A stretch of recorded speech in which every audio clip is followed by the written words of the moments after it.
Janine Driver is the founder, president, and lead instructor of a program that offers advanced communications training to help law enforcement officers, business executives, and other professionals build executive presence, increase their effectiveness, and create and deliver winning presentations.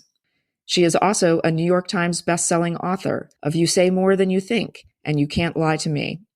Her background includes a 15-year federal law enforcement career as an ATF agent, where she trained more than 60,000 lawyers, judges, and law enforcement officers on how to read body language and detect deception. Known in professional circles as the Lyin Tamer, that's Lying, Janine shares essential tools that help law enforcement officers detect deception, improve closure rates, and improve their personal safety. Please welcome Janine Driver.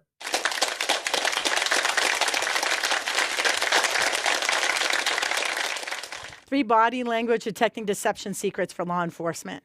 What if there were 3 simple tools you could walk away with today that would help you increase your probability of busting a liar, decrease the likelihood that a liar is going to get away, and then increase your ability to be safer and make smarter decisions? Would you be interested in sticking around? Now, you may have heard some of these before, but I promise there'll be a little bit of a twist here. My name's Janine Driver. For 17 years, I worked with ATF as an investigator. My specialty is reading people and interviewing. I was a public information officer for a little while in New York City at the World Trade Center. I don't know if you're my age, but TWA, Flight 800, crashed over there in New York City, and I was one of the PIOs that went into the hangar and saw all the teeny pieces of evidence. It was a fuselage that exploded. So I have a little bit of background in law enforcement. Retired after 17 years. I was 38 to write a book, You Say More Than You Think. It became an international bestseller. It's in, I don't even know, 15, 16 languages. And so there's 5,000 moves. I'm going to share with you today 3 of the 5,000 moves, because in an environment that we have in law enforcement today, with not a lot of people saying, thanks for doing what you do, it's kind of a thankless job some days. So I'm going to give you these, and hopefully it's going to help you stay safe and make smarter decisions. I want to start off by saying thank you for your service and for being so willing to protect the public in an environment that's not always so conducive to making your job easy. So I wanted to see if you saw a second ago, I had this up on the wall here on the screen. Do you see this? What is this? You might say these are caramel-covered apples.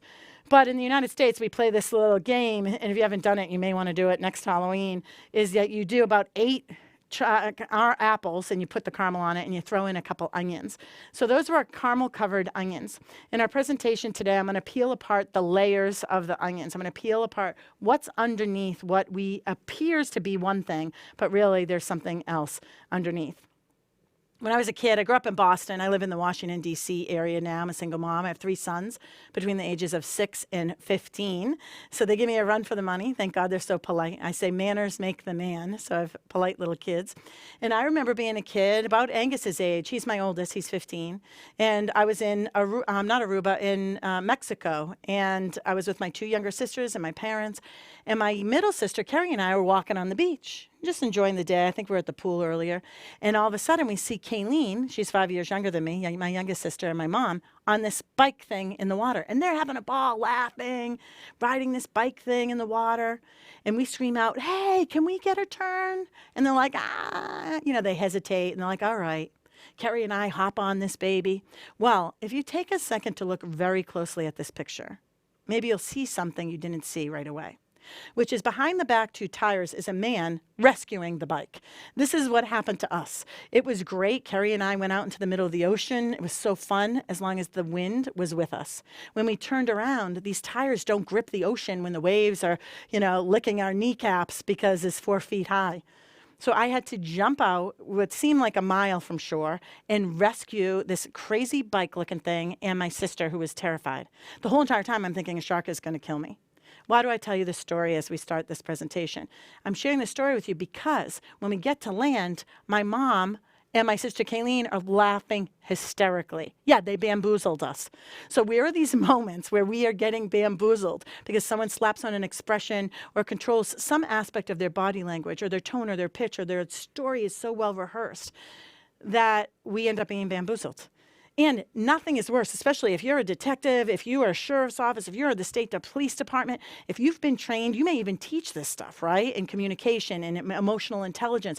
And we get bamboozled, that doesn't feel so good. So hopefully, if you haven't learned these already, you're going to learn them and you're never going to forget them. If you have learned them before, we're going to revisit them. I believe everything happens for a reason. I think what they should do on that bike thing is slap this sign, danger, do not touch. Not only will this kill you, it'll hurt the whole time you're dying. That's what it feels like when someone gets away, someone else gets a confession, and we thought, no, this person's telling the truth. What is it that we might be missing that's right in front of our face? This is one of the most award-winning logos ever created on planet Earth, the FedEx logo. Now, you may already know this, that in between the E and the X is an arrow. It's made of white space. If you look at the bottom part of the E, right in that white space, it creates an arrow between that and the small x. I remember when someone first pointed this out to me years ago, it changed my life forever. You can't unsee it. Now, every time you're in a car and you're sitting next to or parked next to a FedEx truck, you're going to tell the people you're with, can you find the arrow in the FedEx logo? You can't unsee it. The 3 secrets out of the 5,000 that are out there plus that you're learning today, you're not going to be able to unsee and unnotice them after the program, just like this arrow. Let's test your baseline. See, when it comes to reading people, we want to get a baseline. What's their normal way they respond, their normal language. When they change their baseline, we call it a hotspot. It indicates there's more to the story, right? You already know this, I'm sure. So right here, let's test your baseline on how good are you at spotting where the liar might be. A, B, or C. I grew up in Boston, and I don't know if this was wherever you are in the country. If you had a show, and I'm 50, I like to say barely out of my 40s, by the way.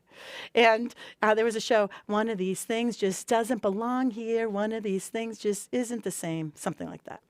Well, one of these things, one of these people are leaking something other than sadness. All 3 are supposed to be sadness. Take a second. Which one is the phony? Can you spot the person?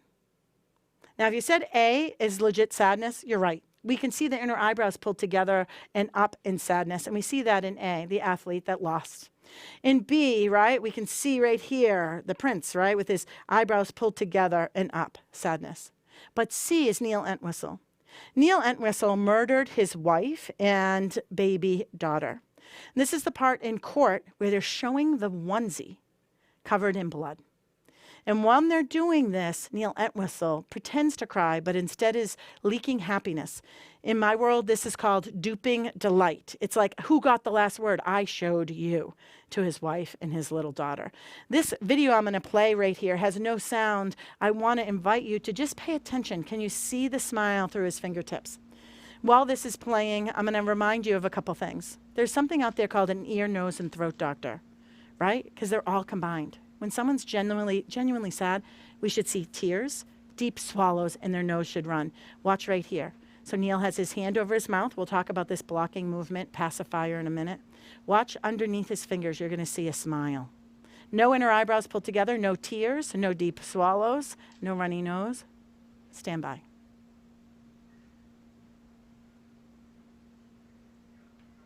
Right there. Right there. In sadness, the corners of our mouth curve down. We're not seeing this here. This is right here a very sick person. So now we've tested your baseline, and we're tuning up your visual information channel, because that's what I want us to do for our training here today. Tune up your visual information channel. Frost-Nixon interviews. Very famous. Nixon was no longer president. Frost, it's the closest you're ever going to get to having Nixon to confess, right, was this Frost interview. He gets him to admit a couple interesting things.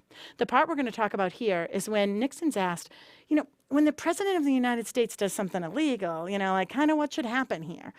And listen to Nixon's response.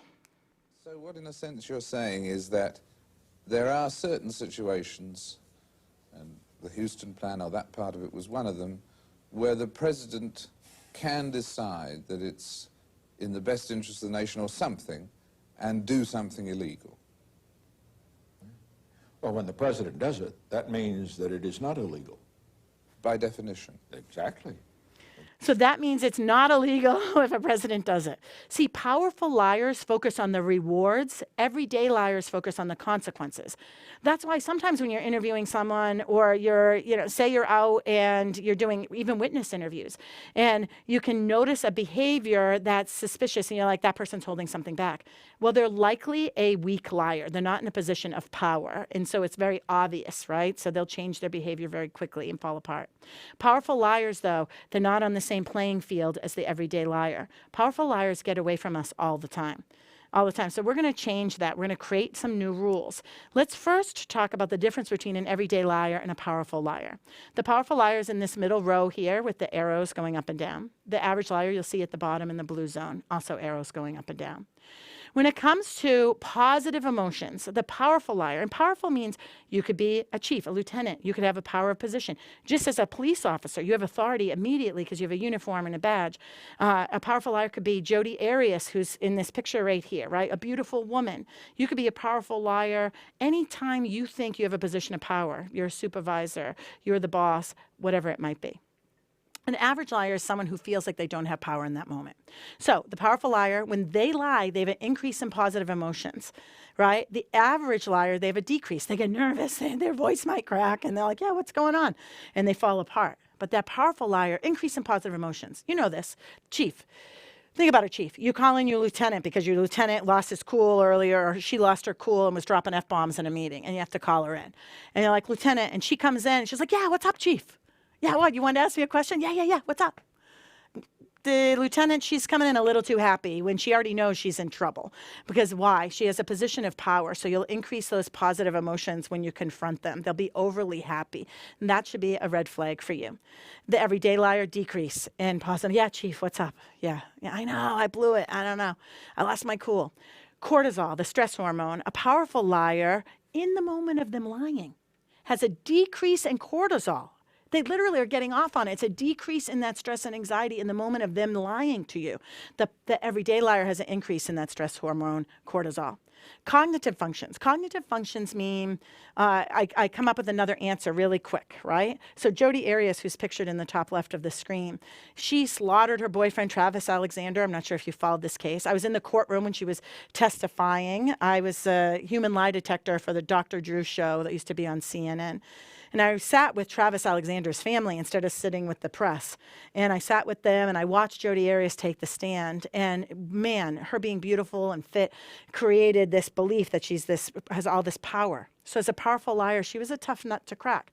But she had what? An increase in cognitive functions. When police brought her in, when they found Travis's body and they interviewed her, she said, I wasn't even there. I was in another state. I was hiking with friends and my new boyfriend. I was nowhere near there. Now, she had changed her license plate and filled up gas tanks and gas jugs. And the whole story is it's unbelievable. So guess what happens? The cops say, yeah, there's a problem. We have your DNA at the scene of the crime. And she was, okay, I was there. These people came in, they killed Travis Alexander. They said if I said anything, they'd come back and kill me and my family. Then the law enforcement officer said, yeah, the problem is the DNA we have is your handprint, boom, on a wall in Travis Alexander's blood, as if it was like an ink blot, right? Right there on the wall. She was, okay, I was a battered woman. I have all these tapes to prove it to you. He was having me do weird sexual things, and I didn't want to tarnish his name. That's cognitive thinking. When one lie doesn't work, they can come up with another one and another one and another one. They're so good. They're so good. Why? Because they have an increase in positive emotions. They don't stress out when they come up with another one. They have a decrease in that stress, and they're focusing on what? The rewards, not the consequences. So I want you to think about it. When are you a powerful liar? If you have kids or nieces or nephews or neighbors' kids, and they talk about the Easter Bunny and Santa Claus, do you stress out when they go, hey, is the Easter Bunny real? Santa Claus real? Are you like, do you fall apart? Does cortisol lift up in your body? No. You know what you do? You slap a smile on your face, and now the game is on, right? Your kids say to you, hey, we can't go to Graham and Poppy's, Mom, because they don't have a fireplace. And you're like, really quickly, happily, you say, oh, Graham and Poppy's? Yeah, they don't have a fireplace, but Santa can shrink down into a little miniature Santa, and he goes through the keyhole with all the presents and then pops up to a big one. And your kid's like, yeah, I don't believe that. What happens? You slap that smile on your face and you come up with another answer very quickly. You're not stressed out about it. You're like, okay. You know how Santa gives like this special stuff to the deers to fly? He puts that all around houses that don't have fireplaces. The house is going to raise, all of us are going to raise up. Santa's going to go underneath with all the presents, and then he's going to lower the house, and we won't even know. Your kid's like, yeah, that's impossible, Mom. Like, that wouldn't work with gravity. Like, no, I'm not buying it. Still with a smile, still focusing on what? You're focusing on the rewards, not the consequences of you lying to your kid. And what do you say now? Okay, don't tell Graham and Poppy, but I leave the back door open when we're going to be there. Right? That is a powerful liar. I want you, when you're interviewing somebody and they're overly confident, overly cavalier, to stop and think, how would I be responding if it was my kid asking about Santa going to Graham and Poppy's house with no chimney, no fireplace? Our three techniques today, our three tips, our secrets, are going to be very simple. I have a cheeky expression for each of them for you to remember, because I want you to be able to not only learn it, but I want you to use it, and I want you to use it forever moving forward. I want them to become rules for you. You know, we have these silent rules we tell nobody about. You know what I'm talking about? You don't tell anyone about them. Like when your toothpaste is running out. Right? You have a rule that when the toothpaste running out, you throw it away. Or maybe your rule is you take your bristles of your toothbrush and you put it in the tiny little hole. Maybe you roll the toothpaste. One guy came up to me and said, no, I cut it in half. And a single man can get 5 more days out of that toothpaste if you cut it in half. But you don't go and tell people this. You just know it. It's a rule. You have a deodorant rule. You know your deodorant rule? When it starts to run low, right? Some of you will use it until literally it draws blood under your armpit, right? Because that little plastic part comes up, and then a chunk might fall off. You have a rule. What do you do with the chunk? Some of you throw it away. Some of you go, and still use it. Some of you take the pieces that fall and then reassemble it like a jigsaw puzzle, and you say, oh, I just raised it a little too high. I do that all the time. I just need to do 2 twirls down. I can get 4 more days out of this deodorant.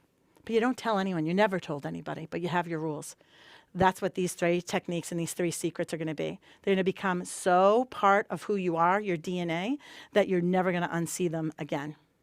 So number 1, elbows out, shock about. I'm from Boston, so I'm going to sing out to our former football player, Tom Brady. So Tom Brady, when he won his first ring, you see his elbows go up and out when he won his first Super Bowl ring. Elbows out, shock about. It could be good or bad. Think about a basketball player. I go up and I rebound the ball, right? And I have the ball, and then I put it right back up, but it's the opposing team's net. You'll see her run down the court and be like, oh, man, with the elbows out. So elbows out, shock about. Elbows out, shock about. If you're a note taker, write this down. Elbows out, shock about. On the left, the big picture here, we see a man with his left hand over his head, very upset. This was during Hurricane Harvey. You may remember this whole devastation. He lost everything. His house was gone. He's on the phone with his father in this particular moment. On the top right, we see a woman. She is watching the World Trade Center towers collapse in this moment. So what does it mean when we see someone's elbows out, shock about? When does this get suspicious? It gets suspicious when you take a man whose pregnant wife and 2 young daughters have gone missing, and he's got great news. The next door neighbor has cameras. And so the cameras captured the driveway. If this was you, God forbid, wouldn't you be excited? I'd be over there with a front row seat looking at the cameras. Did anyone come? Anyone go? Watch Chris Watts, what he does in his behavior when he sees his next door neighbor's camera. See Chris Watts' truck back in where he puts his lifeless, dead wife's body in the truck and his 2 young daughters. And this is from the footage of the police uniform. This has no sound. Watch this. Watch his eyes as well. Watch this. He looks away. He's blading his body to the door, the exit door, elbows out, disaster about. Now, if you've taken pre-assault indicator, so I do multiple courses. I have a pre-assault indicator course that's 2 days long, and this is what we'll talk about, these types of things. His lips are disappearing. When we don't like what we see or hear, our lips disappear. Look at the person sitting next to you right now, the officer, and say, hey, I'm so glad you're sitting next to me. Feel what that feels like. So we have a lot of pacing back and forth. You can see him off weight. He's turning his body. And then we've got those elbows out, disaster about. Now, he's not going to attack. Why? Because fight, flight, or freeze response. He's frozen because he can't go anywhere because the police are watching him. Watch this footage. Look at this. He doesn't know what to do here. He's thinking. Do you see this? He's not even looking at the footage. Suspicious behavior. Even the next door neighbor says, this is really weird behavior. Number 2, the higher the hold, the more anxiety is told. So play this game with me. Say, who's on the phone? Say, who's on the phone? How about you guys do it with me? Everybody here in the room with me. Say, who's on the phone? Okay, so I've got everybody doing it. So now go, who's on the phone? Who's on the phone? Which person stresses you out the most? This one, right? Why? Our brain is here. These pacifying moves, the higher the stress and anxiety, the higher they'll get to the face. As a matter of fact, if you're ever talking to someone and they say, yeah, that sounds good. That's agreement, right? I'm saying it sounds good. My head is nodding yes. The one hand gesture that turns agreement to disagreement, and we miss it all the time. We miss this all the time because no one's taught us this, is that if you are pacifying anywhere on the face or the head, at the same time you say, yes, you look beautiful, sweetie. You look really good. You look great. And you pacify at the same time. Men tend to pat the back of their head at the same time. Yeah. Got me in, chief. Women will go from the nape of their neck up. Yeah. That sounds really good. That sounds really good. Any facial pacifiers with a head nodding yes turns agreement to disagreement. The higher the hold, the more anxiety is told. When we get up to that head, there's some danger happening here. Right here is called ventilating. So some people, this will be part of your baseline. You're fidgety. You do this all the time. If you don't normally do this and it's not part of your baseline, and I'm asking you a question and you suddenly do it, it indicates there's a massive spike in stress and anxiety in that moment. Now, maybe they're not lying. Maybe they're just nervous about you believing them.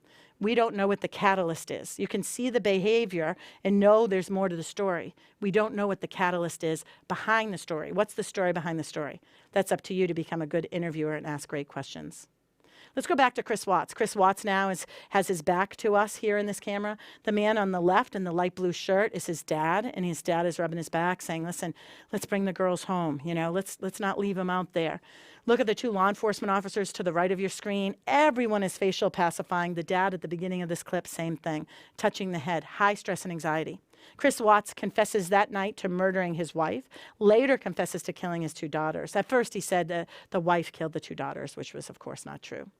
So the higher the pacifier, the more stress and anxiety. It makes sense here.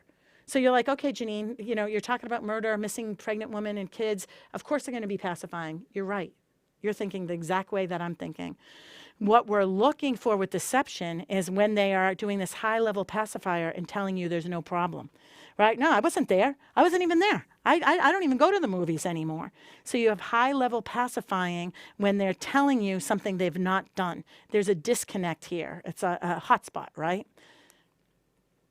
Next, and number 3, spot the jerk behind the smirk. Now, I'm into cheeky expressions. It's just my thing. I like to learn, and I remember things through storytelling. And so it's not everyone who does this is not a jerk. As a matter of fact, I'm like, I don't really like the word jerk.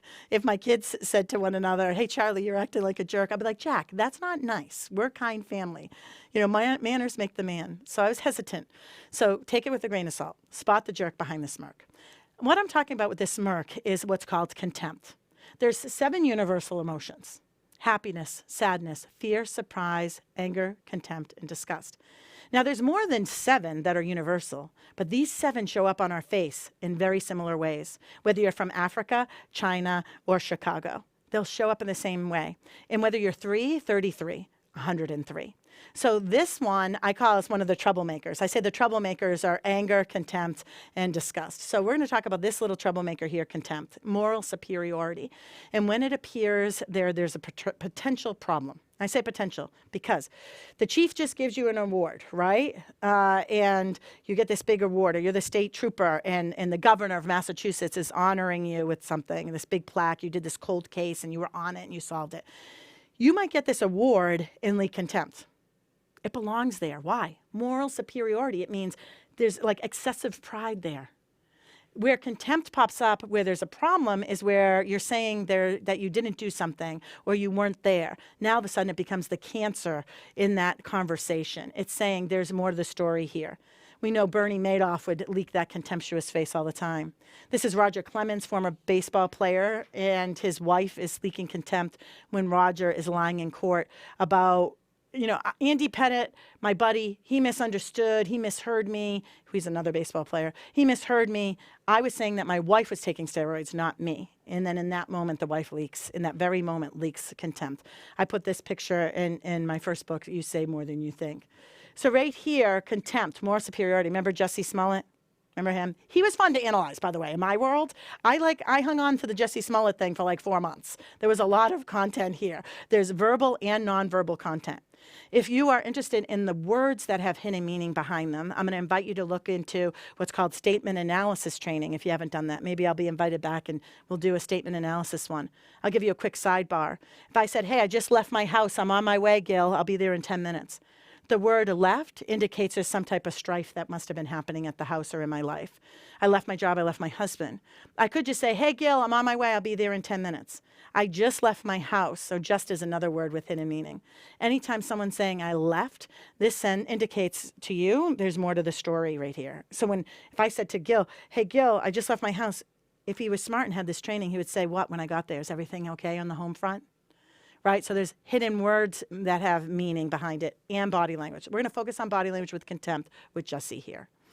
You have to understand also that it's Chicago in winter. People can wear ski masks and nobody's going to question that. All right, a lot is happening here with Jussie. First of all, we have to understand. So he's telling us we have to understand. Why do we have to understand that, right? So he's kind of trying to gaslight us a little bit here. And then he leaks this contemptuous face on the left side of his face, on the right side of his face, left side of our screen. And he also does some disgust. If you have read the book, The Gift of Fear by Gavin de Becker, Gavin will tell you that this is offering evidence before it's asked. He's explaining to us why they would be wearing the mask. Why? Because he came up with the script. You guys wear the mask. You're going to attack me over here at the stairs. So he's showing this excessive pride about his big plan.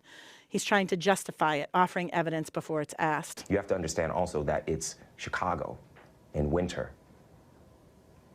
People can wear ski masks and nobody's going to question that. Okay, and you see some anger in there as well, some disgust and anger, and then of contempt. Here's A-Rod lying about taking steroids to Katie Couric. For the record, have you ever used steroids, human growth hormone, or any other performance-enhancing substance? No. Did you see it? Have you ever been tempted to use any of those things? No. You never felt like, this guy's doing it, maybe I should look into this too. He's getting better numbers, playing better right there. ball. I've never felt overmatched on the baseball field. I've always been in a very strong, dominant position. And I felt that if I did my work, since I was rookie back in Seattle, I didn't have a problem competing at any level. So, no. Okay. Do you see it? It's on one side of his face. I did a couple of TED Talks, and one of them is how to decode the body language of murderers. And if you watch that TED Talk, you'll see other body language happening. Of course, A-Rod's not a murderer, but his lips disappeared. When we don't like what we see or hear, our lips disappear. I call it the ESL. Instead of English as a second language, it's everyone's second language. So eye blocking is the ES, is shoulder shrugging. It means uncertainty, which we also saw A-Rod do, and then lip locking. Look at someone next to you and say, I'm so glad you sat next to me. And lip lock, feel what it feels like. So I invite you to go check that out. It's on YouTube if you want to find out more. As I wind down and say thank you so much for paying attention and being here today, thank you so much for being in law enforcement, and thank you for caring about public safety. I know that your industry right now, this field of law enforcement, is a challenge for sure. Gallup did a poll in the summer of 2020, and it's the first time in American history that a Gallup did a poll with how much respect Americans have, our citizens, for police. And it's the first time ever that 52% of Americans do not trust and respect law enforcement. So how do you show up knowing that, even if you didn't know that statistic, you know you have a 50-50 shot that the person you're going to talk to is going to either respect you or not. It's like flipping a coin. How do you show up and be the best version of you and not contemptuous in those moments? Because 50% really do respect you. And listen, I want to share with you, I am a very contemptuous person. I'm very judgmental, and maybe you're like me, or you know someone like me, and I have to check myself. My mother would call it my stinking thinking if she was here today. Stinking thinking. So right here, I have to stop myself, because when something is not going right, sometimes, I'm a pretty positive person, but sometimes I'll go a little rogue and be contemptuous when I think I'm right. So my challenge to you is, in these moments where someone's giving you a hard time, ask yourself, do I want to be right or do I want to be effective? When I worked for ATF in the World Trade Center, I remember that I went to a gun show, and I was the PIO, and I'm at this gun show, and they're walking around with guns in their back, and myself and another guy, Neil Earl, another investigator, we're sitting there, and it's like a Far Side cartoon with a big bullseye behind us, ATF. Why? A couple weeks earlier, Waco, Texas all happened. I'm like, can't we cancel the gun show? ATF's going to show up. It's like a Far Side cartoon. It's like, shoot those people with the big target. So the guy comes over, some stranger with some guns hanging off his back of his shoulders, and he throws matches. Had you been there, you'd see on the table, book of matches. And he looks at myself and Neil and said, hey, what time you burning this building down today, ATF? Now, Neil and I, we lost ATF agents there. Listen, a couple of ATF agents lied, and that whole thing was a debacle. I'm not here to justify what ATF did, because that was a big mess, man. But I am here to let you know, in that moment, we had a choice. There are times you might not have a choice because someone has a gun or you're in a dangerous situation, but there are other times you do have a choice. You have a caramel covered apple in front of you, and you have a choice to figure out, is it really a caramel covered apple, or is there really an onion hiding under there? In this moment, we had a choice. We didn't get up. We didn't chastise him. We didn't talk about the ATF agents. One, a young man, just became an ATF agent in his 20s. We didn't do any of that. So do you want to be right, or do you want to be effective? At the end of that gun show, that guy came over, and how we had handled it, he shook both of our hands and said, I came here to pick a fight, and you didn't give it to me. I have a lot of respect for you both. I'm sharing this with you because I don't always get it right, quite frankly. Ask my ex-husband, he'll let you know. I talked in the summer of 2020, COVID. My speaking career is like in the toilet, right? I speak 100 times a year around the world. ICP, International Chiefs of Police. I speak to law enforcement quite a bit. It's all gone because of COVID. This guy, he's emailing me, some guy named Jesse Itzler. I didn't even Google him, because in the email, he's like, hey, I have an opportunity for you. In the speaking world, opportunity means, will you come speak for free to my world, and maybe they'll buy your book or invest in you. So I see it, and I hit delete. Second email comes in, delete. One was in social media and one directly to my email, delete. A month goes by, and this guy, Jesse Itzler, writes to me a third time, and he says, hey, Janine, Jesse Itzler again. This is my third time writing to you.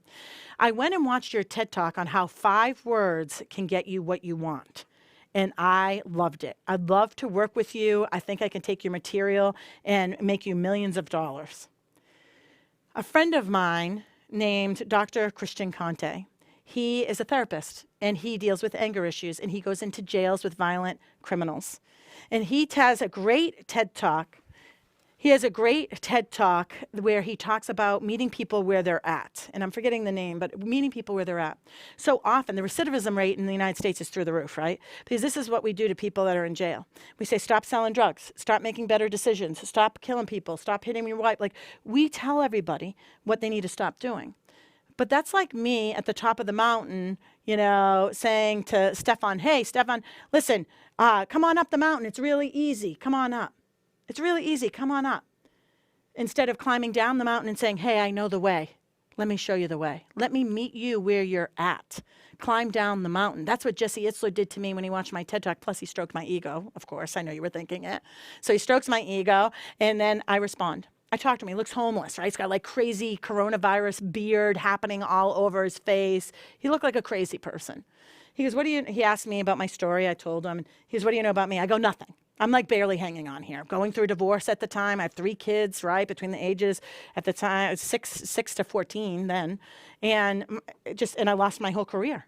And I had to redesign my life. And I'm like, I didn't Google you. I don't know anything about you. His wife is Sarah Blakely. If you don't know who Sarah Blakely is, she invented Spanx. She's a multi-billionaire. He's a multi-millionaire. He used to be the manager for Run DMC. Hello, Run DMC. Where are my 80s people in there? Maybe your parents are 80s, right? So I used to skip school. I remember philosophy, and I'd ride around to the mall and listen to Run DMC in the car in 1987. So Run DMC, that's cool. He used to be a professional rapper. That's cool. Songs weren't that great if you look at him today. And he becomes a millionaire. He created this airline and sold it to Warren Buffett, got millions of dollars, imported coconut water, sold it to Coca-Cola. So this is a power team. He goes, you're really kooky. You're kind of a weird person. I go, I'm weird. You look like a homeless person. I just came out of a bush. Like, you're crazy. And he goes, yeah, I am crazy. He goes, I like that we're both crazy and kooky. And I said, great. He goes, I want to work with you, Janine Driver. I want to work with you. He goes, give me 2 weeks. I'm wrapping up something. I want to learn what you know, and I'm going to turn your business into a multi-million-dollar business. And I said, great. 2 weeks go by. Do I hear from Jesse Itzler? No. Now, I did my follow-up email. I did all the stuff right? And I don't hear from him. 3 weeks, 4 weeks. At around the 6-week mark, I send him my resume. I go, listen, I know I'm kooky, but I'm trained in like pre-assault indicators, and I'm trained in, cognitive interviewing and detecting deception and courtroom testimony. I just show him all my like creds from, I trained the CIA, the FBI, Scotland Yard Police, the Canadian Mounties, federal, state, local police, like hundreds of thousands, judges, right? The EEOC, and I show him my big credentials. Still no response from Jesse Itzler. Now we're pushing 3 months. This guy never wrote back. Now my ego's getting in the way. And that whole, do I want to be right? Do I want to be effective? That's out the window. And I'm ready to say, dude, you wrote a book, Living with a Navy SEAL, right? So then you live with some monks, right? And then you have this powerful woman. I'm ready to fire off an email and say, okay, Jesse Itzler, it's been 3 months plus. Obviously, you're married to a powerful woman, so you don't want to work with a powerful woman. Let me introduce you to my guys in this arena. Let me introduce you to Joe Navarro, retired FBI agent. Let me introduce you to Mark McGlish, who talks about statement analysis. Maybe you want to work with one of the boys. Right? This is my stinking thinking. That's my stinking thinking. And I have to pause. And I have to say, wait a minute, Janine, you're looking at a caramel-covered apple, my dear, but it doesn't mean there's an apple underneath. Pause. And I thought to myself, well, why did I ignore him at first? How did he get my attention? Because he climbed down the mountain. Janine, climb down the mountain. Meet Jesse Itzler where he's at. So I buy on Audible this book, Living with Monks. I listen to it. And I meet him where he's at. Him and his wife, Sarah, put all stuff about their family all over Instagram. I'm not a big Instagram person. So I went over to Instagram. Here's the video that I did that day. Let's see how it worked. Where in those moments, still being safe, I want you to be safe, can you take a little bit of pause and say, wait a minute, is this an apple or an onion? 3 people who are not getting back to me. Come on. Number 1. Dalai Lama. Number 2, Dr. Fauci. And number 3, you, Jesse Itzler. And I don't even care about number 1 and number 2. I care about you, Jesse. Listen, whether you get back to me or... All right, so here it goes on for about a minute and a half, and I talk about his book, and I say, if you haven't seen the book, buy the book, listen to the book. It's really great. If you know Jesse, have him call me. So I do this video. It's about a minute long, and I put it on Instagram. Look what happens. Within 53 minutes, if you look to the third comment down, you'll see it says Jesse Itzler. It says circle, has some pink in the background. It says, ha, ha, ha, 100,000% owe you a call and want to do everything we talked about next week. 53 minutes. Where can we climb down the mountain and meet people where they're at? Then I get an email seconds later, 5:27 p.m.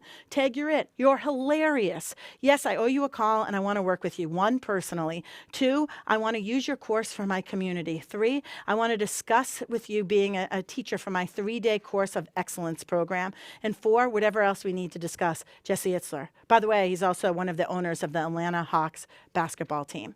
Jesse's today is my friend. I've already trained with Jesse. He owns his own radio station. He's giving me a podcast I'm going to be doing on his station, talking about how to read and influence human behavior, especially during a crisis. So we'll have to keep you posted. Check it out. Google me, Janine Driver, and see when that show airs.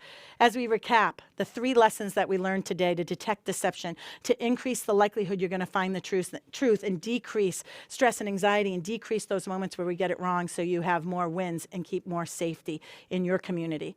Number 1, elbows out. Shock is about. The higher the hold, the more anxiety is told. And spot the jerk behind the smirk. As I say my goodbyes, my name is Janine Driver. I want to thank you for being in law enforcement and caring about public safety. Maybe you come from a long line of law enforcement officers. It cannot be easy today. When you leave that house, it can't be easy for you. It can't be easy for your kids, for your parents, for your significant others. When you walk out that door, I bet you they're thinking something they didn't think before. Will he be coming back tonight? Will she be coming back tonight in one piece? To continue to take a little bit of a pause and tap into your emotional intelligence. How can we turn that tide of that 52% of Americans are not trusting and respecting us right now? I believe that if we can check ourselves when it comes to contempt and just take a little pause and keep ourselves safe in the process, we can change the game. My last story is this. My mom died of breast cancer 7 years ago, but she fought it, man, for 5 years. If you have a loved one that's fighting cancer, I'm a prayer person. I'm sending prayers to you and your family. My mom had a port right here, and they'd put the chemo in, and you'd sit in a chair just like this. And Mom had a bunch of blankets on her. My dad was on one side, Kayleen, the baby sister, the one that scammed me when she was on that big bike, laughing it up with Mom. In Mexico years earlier, they're on either side of Mom. Mom is sleeping, and had you been there, you had seen about 4 blankets on top of her, nice and cozy as she slept as the chemo went in. Mom's phone starts ringing. Now, let me give you a little backup. My mom was a nurse for elderly homeless people, and then she had been a nurse at Mount Auburn Hospital in Cambridge. My dad is an auto mechanic who fixes fire trucks, a fire truck mechanic in Brookline in Boston area. My father has a constant ringing in his ear from fixing all the loud fire trucks over the years. My mother leaves being a nurse for elderly homeless people to come run my business, the Body Language Institute. The Body Language Institute. She spent time with me. We went to Alaska and Miami, and she started traveling so we could have those special moments together. I'm the oldest. The Body Language Institute. So now let's go back into that hospital room. Mom's there sleeping. Her eyes are closed. And the phone starts ringing in Mom's purse. Kayleen says to Dad, "Hey, Dad, get Mom's phone so she doesn't wake up." My father goes, all right, give me a second. He's looking through the bag, finds my mother's phone. He answers it. Yeah. Wrong number. My sister goes, who'd they ask for? My father goes, wrong number, Kayleen. Kayleen goes, yeah, Dad, I get that. Who did they ask for? My father goes, they asked for Bobby's Language Institute. Kayleen goes, you mean the Body Language Institute? My mother is sleeping and she suddenly starts doing this. Like, unbelievable. Why do I end with this personal story? I end with this personal story because my dad really believed that it was Bobby's Language Institute. The moments where we have gotten it wrong, if you're waiting for someone to say, hey, forgive yourself, let this be the time that you forgive yourself the time you got it wrong. These signs aren't always easy to see because sometimes it just looks like an apple wrapped in caramel. And sometimes you might not have had the skills or the lesson to know, wait a minute, look at the bike a little closer. And when we look a little closer between those back wheels, we see a man pushing the bike. I'm going to invite you, my mother would say as a nurse, double check, triple check, before she would give medicine, double check, triple check. Before you make up your mind about something, double check, triple check. Whether you're a chief promoting someone to the next rank up, whether you're thinking of hiring a law enforcement officer on in your community or firing a law enforcement officer, whether you're talking to someone in a community, whether it's a battered woman, whether there's some type of abuse, whether there's someone on the ground that's bleeding, to take a little bit of a pause and keep yourself safe in that moment. Take a little bit of a pause and say, wait a minute, what else could be going on here? Notice those emotions, right? Those high-level pacifiers. Notice that contempt coming in, that unilateral expression on the face. And notice elbows out, disaster about. My name is Janine Driver. If you want to find out more, if I can help you in any way, especially during the pandemic as that still goes on, this video will be evergreen. So hopefully you're watching this and the pandemic is way over. It's from the past. But no matter when you hear this, if I can help you personally, professionally, check me out, JanineDriver.com. I know I'm the best version of me when I'm serving others. So let me know how I can help. And I'm a prayer person. I'm a swearing Christian, I say, which I'm working on the swearing part. So whether you're a Buddhist or an atheist, or whether you go to a third world country and drink poisonous tea and pray to Mother Ayahuasca where you throw up for 4 days, whatever your beliefs are, know that I happen to be a Christian and I'm saying prayers for you, for your family, for your department, for all the future officers and people who are going to work in law enforcement who are on the edge of should I do it or not, and then you did it anyway. Thanks for doing what you do. Know that there's one person out here that's thanking you because you're protecting me, my family, my friends, my children, and my children's children. So I say a prayer that a team of angels, an army of them, follow you and protect you in your department. Thanks for playing with me today. Be safe out there.